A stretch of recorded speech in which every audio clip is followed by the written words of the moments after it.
You're listening to the Cyberwire Network, powered by N2K. Typically, a tweet will get more than twice as many likes as it will get retweets. I think people have a tendency to see retweets as endorsements, so they're more likely to press like than they are to press retweet. Hello, everyone, and welcome to the CyberWire's Hacking Humans podcast. This is the show where each week we look behind the social engineering scams, phishing schemes, and criminal exploits that are making headlines and taking a heavy toll on organizations around the world. I'm Dave Bittner from the CyberWire, and joining me is Joe Kerrigan from the Johns Hopkins University Information Security Institute. Hello, Joe. Howdy, Dave. We've got some fun stories to share this week, and later in the show we have my interview with Andy Patel from F-Secure. He's looking at ways that bots on Twitter are amplifying divisive messages. And we are back. Joe, we've got a couple of bits of follow-up this week. Awesome. And I love follow-up. Both of them have to do with our story about Google searches bringing up fake ads that redirect people to scammer sites. The first one came from a listener named Tim. He wrote in and he said, just listen to your Hacking Humans podcast. I want to share a small correction regarding the scammers that squat on search results for real company phone numbers. They don't just show up in the ads. The fake numbers show up convincingly for most people, even in the organic search results. Right. They're using a service here called Search Engine Optimization, which is a service you can pay for that kind of games the system at Google or whatever. Does anybody use Lycos anymore? I don't know. Bing, I guess, is out there. Bing, and Bing. That's DuckDuckGo. DuckDuckGo. And that helps bubble their web page to the top of the search results. Right. And it's a good investment for them to make. Right, because it drives traffic to their scammy numbers. Yeah, it was a good clarification. So thanks, Tim, for sending that in. It's not just the ads. You need to be wary of the search results. Yeah, absolutely. Yep. Absolutely. We had another listener named Mel write in, and he wrote in to share a similar story to the one we shared. He was looking for a user manual for an old bit of networking hardware that he was trying to use. He did a search, and a phone number came up, and he called, and the person on the other end of the phone was perfectly willing to sell him that user manual. They would send it to him on a CD for $40, or they let him download it for $10. And I'll pick up here where he wrote in. He said, I decided to go with the download option. He proceeded to give me a remote desktop support website's address and asked me to give him the number displayed on my screen. At this point, all my spidey senses came rushing in. I asked him to give me the download URL, and I will download it myself. He proceeded to tell me it was not being that simple, at which point I saw the light that they were a scam operation. Yes. Well, good for Mel for his spidey sense going on. Yeah, those websites should be a dead giveaway that you're talking to somebody. What these websites do is they allow somebody to take control of your computer. Let's say our parents call us. We could use these websites to go ahead and help our parents remotely. I have never used these services. Frankly, I have no reason to trust them. I don't use them. But when a scammer wants to take over your computer, this is going to be one of the first things they do. Just let me have remote access to your computer. And then it's just like they're sitting at your desk. And that's essentially physical access. And we have an old saying, physical access is root access, which essentially means I can do whatever I want. Yeah. So don't do that. No, absolutely. Well, good for Mel. And Mel, congratulations. You avoided being scammed here. Definitely what was going on. Yeah, good advice for everybody. Well, let's move on to our stories. I'm going to kick things off this week. I have a story from the CBC out of Canada, and this is from the city of Ottawa, and it's about the city Ottawa treasurer being tricked into wiring more than $100,000 to a fraudster. Her name is Miriam Similik, and she got an email from the city manager, whose name is Steve Kanalakos, and the email asked her to pay a city supplier $97,000. Right. She searched the internet for the IT supplier, and she assumed that the payment had something to do with updating the Ottawa website. Right. And she had a few back and forth emails with the city manager, who was not actually the city manager. Yeah, this was somebody who would compromise the email. It was the scammer. And so she wired the money. And then time passes, and she receives another email from the city manager, this one asking for $150,000 to go to the same supplier. However, this email arrived while they were in the midst of a city council meeting. So she went over and asked the real city manager about the request. Right. And of course, he had no idea what she was talking about. Sure. So now the jig is up. But how long had passed between the two events? Not very long. A few days. It's interesting. She went to the local police. The local police really weren't able to do much. No, they're not going to be able to do anything. You're going to have to go to the federals here. Right. And the feds did track it down. The money was sent to the United States and it was transferred from bank to bank to bank. But they do think they're going to be able to get it back. Oh, that's good. In this case. Yeah. That's good. I thought it was interesting. A couple things to note here. She made a personal statement, the woman who fell victim to this. She said, that I should be the target and victim of the sophisticated attack has affected me deeply, both professionally and personally. Right. She's been at this job for 28 years, and she takes her responsibility and professional stewardship of taxpayers' money very seriously. Yeah. So you can see how falling for this, that could be a hard hit to someone. Right, absolutely. Nothing like this has probably ever happened in her career. And now she has fallen victim to a scam that has cost the taxpayers of Ottawa, was it? Yep. $97,000. Right. She might view that as a breach of trust. I don't know I'd be so hard on her.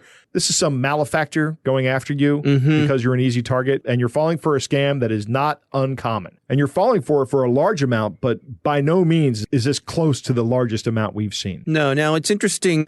The city has taken some measures to avoid this sort of thing in the future. They have enabled automatic warnings when emails come in from an external source. So this was somebody spoofing the email from outside. Who knows? They may have actually gotten into the city manager's actual email account. But this is a good thing. Having warnings when an email comes from an external source can't hurt. And also, they put in a system in place where no employee has the ability to both create and approve a wire transfer. Right. So that's great. Yes. Got to get a second pair of eyes Absolutely. on transferring any money. And also, they are having mandatory cyber awareness training for the city staff. Yes. So all good Money things. well spent. All those things are excellent. It's good to hear that.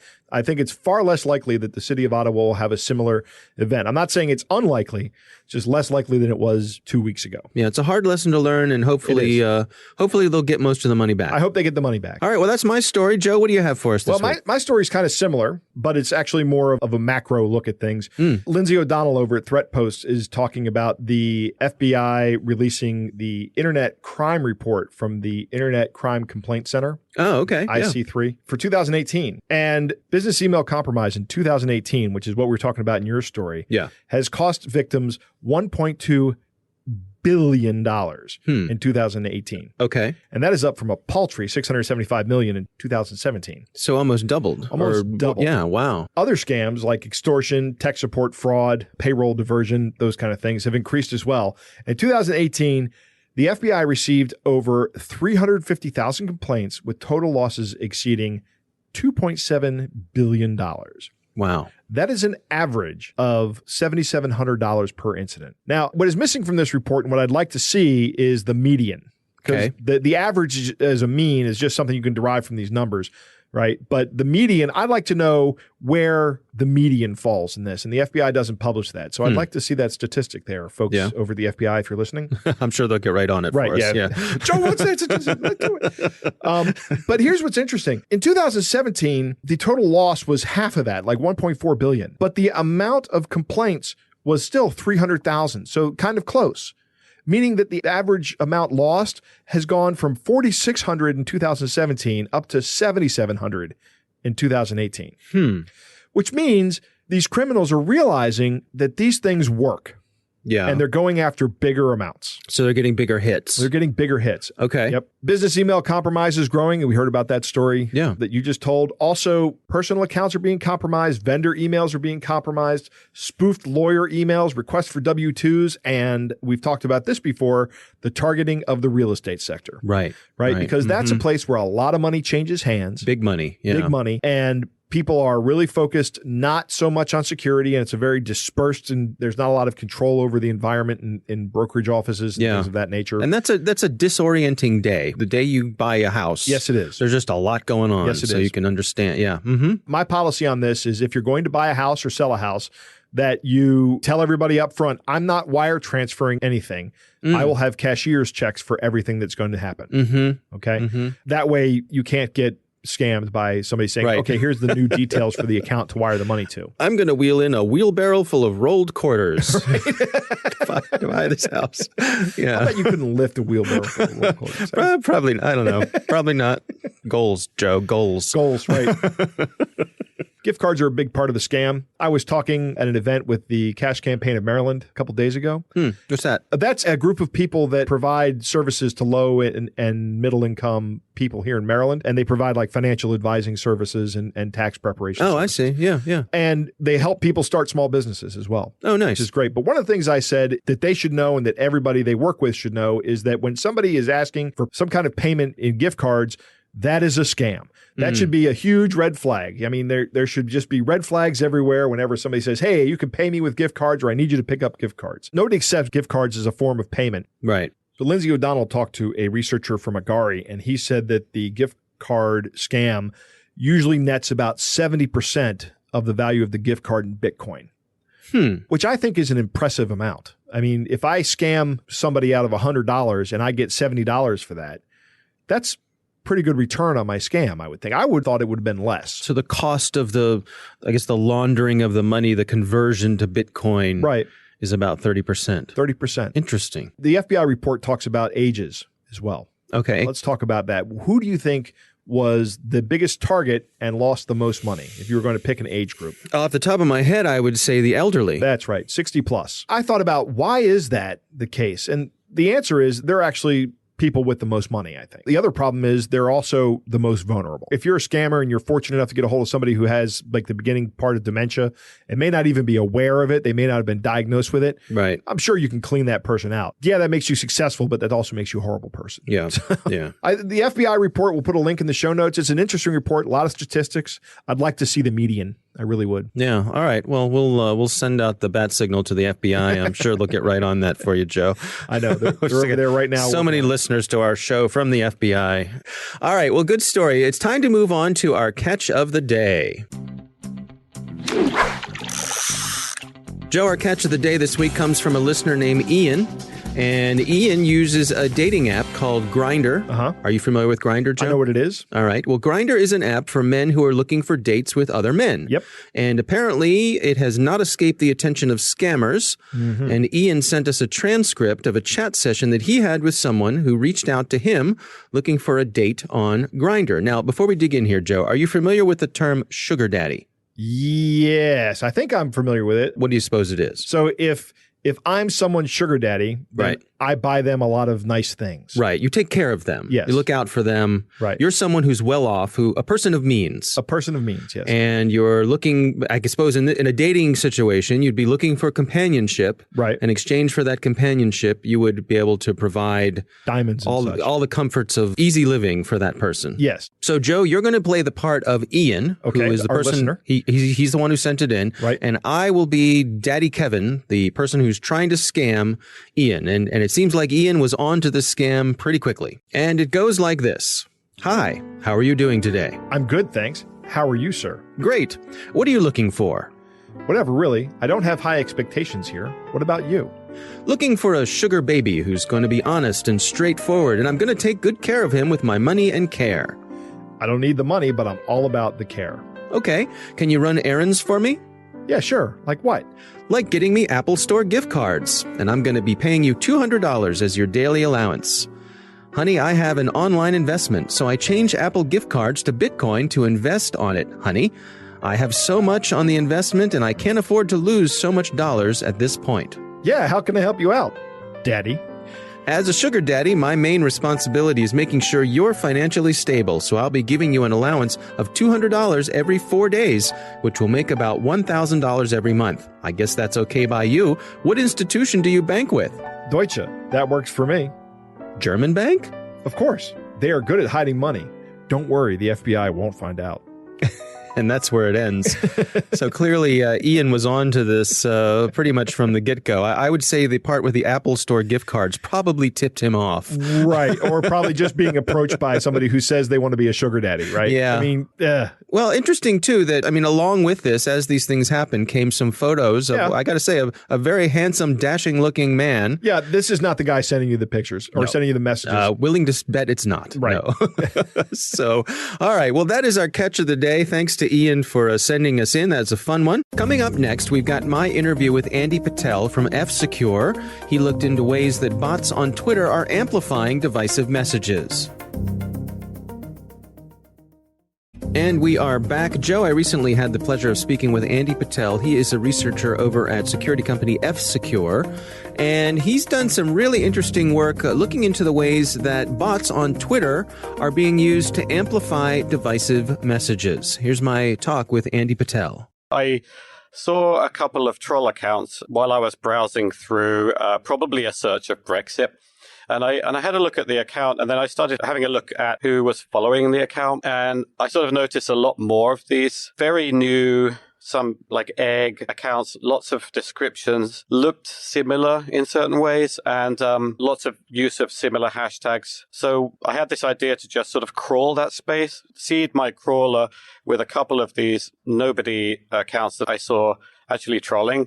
And just as I crawled the accounts that were following those, I would just add to the queue anything that matched certain keywords and self-identified within this group. So it's basically like hashtags and things in the description field or in the name field. I let that crawler run for a couple of days, and it identified about 250,000 accounts and all the details of those. So once I had that, obviously that's a lot of accounts. So I decided to filter it in different ways.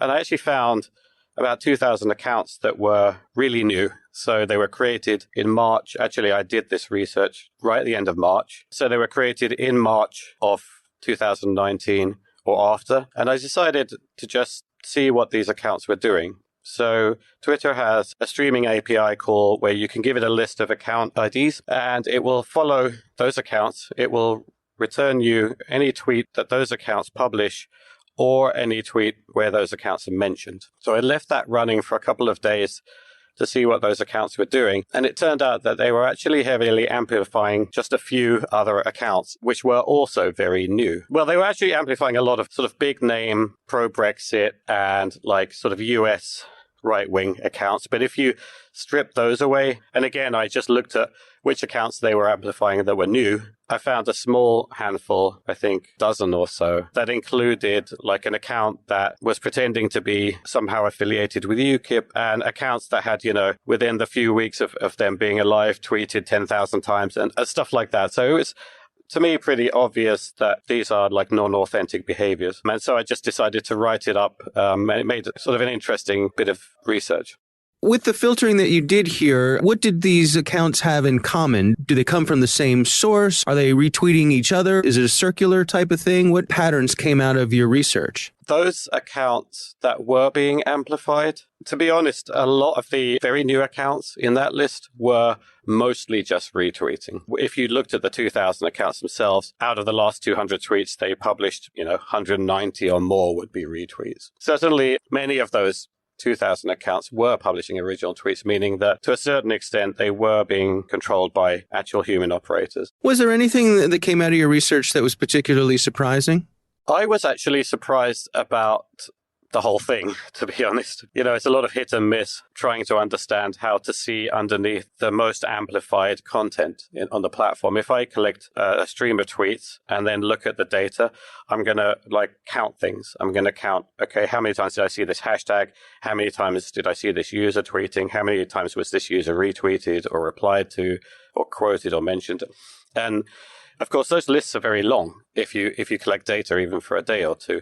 It's sort of impossible to look through the whole list. So what I tend to do is just list the top 50 or something. But that's sort of the top of everything. So there you'll see the big celebrities getting tweeted a lot. You'll see the accounts that are very, very active that retweet a lot. You'll see accounts that are very, very active and just publish a lot of tweets, typically quite similar list to those that retweet, and very different to that list of accounts that get amplified. But to sort of get underneath that top layer, to get to that second layer, that's why I sort of talked about hidden amplification, because it's like amplification underneath the regular amplification that you see. What's your advice for people who are out there trying to use a platform like Twitter in good faith? Are there any red flags in terms of engagement for folks to know if they're dealing with a real person on the other end, or if it's one of these people, systems, bots, whatever, that are trying to just amplify things? Yeah, that requires some diligence. It requires that if you see something clickbaity and exciting, that you actually check other sources to see if it's true. Look at the account itself. Look at, when it was created. Look at for signs that it looks, that it might be a bit suspicious, like having published tens of thousands of tweets, or, scroll down its timeline, see if it's all just retweets. There are lots of ways of, just eyeballing an account and sort of getting an idea of how valid it is, how real it is. And the problem is that a vast majority of the accounts you'll find on the platform are a little bit dodgy looking. Obviously, when you come to how you follow accounts, I tend to keep my following list fairly short because I don't want to be inundated with the wrong kind of content. I want to get like a broad cross-section of like different topics. And so what I'll do sometimes is unfollow some accounts and follow some others just to get the balance right. But I don't like automatically follow back any account that follows me. And I know that that might be a tendency at the very beginning when you first join, but there are plenty of these automated accounts that actually just randomly follow new users in hopes that those users will follow them back. And if you are a new user, you might be like, oh, thanks for following, I'll follow you back. I need to up my follow account. Right. And those might be, things like porn bots and stuff like that. And they'll eventually unfollow you anyway, so there's no point in following them back. But that's one mechanism for those accounts to build up followers and start to look more legitimate. I tend to look for the verified tick next to accounts that are labeling themselves as news sources. And that way you're going to get the BBCs and the Guardian and actual real news sources. There are plenty of Twitter accounts that make themselves look like news sources. But then if you look at the actual username, it has numbers at the end of it, or it's in some way odd. They try to inject this emotional component to get a reaction from you. Yeah, lots of people share clickbaity headlines, even if they didn't read the article. I think that's a given, and most people know that. But also, there has been a tendency for high-profile Twitter users to share information that wasn't properly fact-checked. I'll put it that way. Mm-hmm. Mm-hmm. And of course, those accounts have plenty of followers. And those followers are probably just going to retweet that. And sooner or later, you'll see that whole thing amplified. And if you see a tweet with hundreds or thousands of retweets and likes, you might think it's real without actually noticing that it's an account that somehow engineered those retweets and likes. Typically, a tweet will get more than twice as many likes as it will get retweets. I think people have a tendency to see retweets as endorsements, so they're more likely to press like than they are to press retweet. Joe, what do you think? Lots of stuff going on there, huh? Yeah. Dave, if you get your news from social media, you are being played. Okay. Right? This is one of the things I evangelize about. Yeah. Regardless of the side of the aisle on, the point of these bots is to sow discord in the target country. Right. There are Russian bots on the left and the right, and the point is just to make us hate each other more. Yeah. That's all they're trying to do. Taking advantage of the bubbles that we've created within these social media platforms. And that's an excellent point, because that's my next point. The social media companies are no help at all. The Wall Street Journal has a great tool called Blue Feed, Red Feed. You should check that out. Okay. Because it takes current issues, and I didn't realize this. This tool has current issues and current posts from people, from a left-leaning person and a right-leaning person. Oh, interesting. Because you've got to think about what their business model is. Their business model is based entirely on views. If they show you something that you disagree with, you're going to get angry and turn it off, and they're not going to make money. Okay? That's what the root of this problem is. Yeah. When it comes to political discourse, Facebook is little more than a political echo chamber, and Twitter is a spite-filled dumpster fire.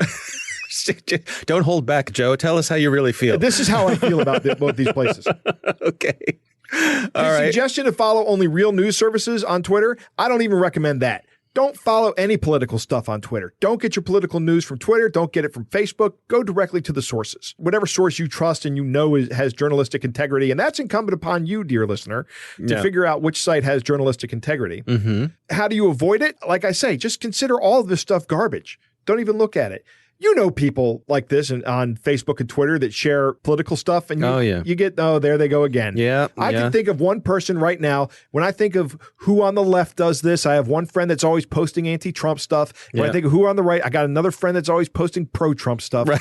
I don't want to hear that on Facebook. Sorry. And I've just taken to, when I'm feeling a little bit punchy, I just start responding. Don't get your political news from Facebook. Don't get your political news from Facebook. Don't get your political news. Just in bigger and bolder letters. Wow. Right. right? You're really getting wound up here, Yeah, Joe. I am. I mean, this really frustrates me. It's not productive. Yeah.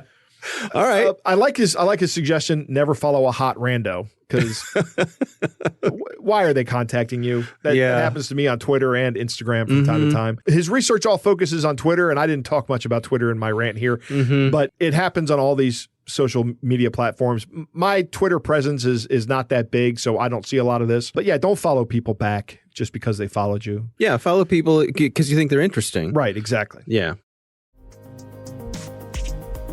Thanks to the Johns Hopkins University Information Security Institute for their participation. You can learn more at isi.jhu.edu. The Hacking Humans podcast is proudly produced in Maryland at the startup studios of Data Tribe, where they're co-building the next generation of cybersecurity teams and technologies. Our coordinating producer is Jennifer Iben. Our editor is John Petrick. Technical editor is Chris Russell. Our staff writer is Tim Nodar. Our executive editor is Peter Kilpie. I'm Dave Bittner. And I'm Joe Kerrigan. Thanks for listening.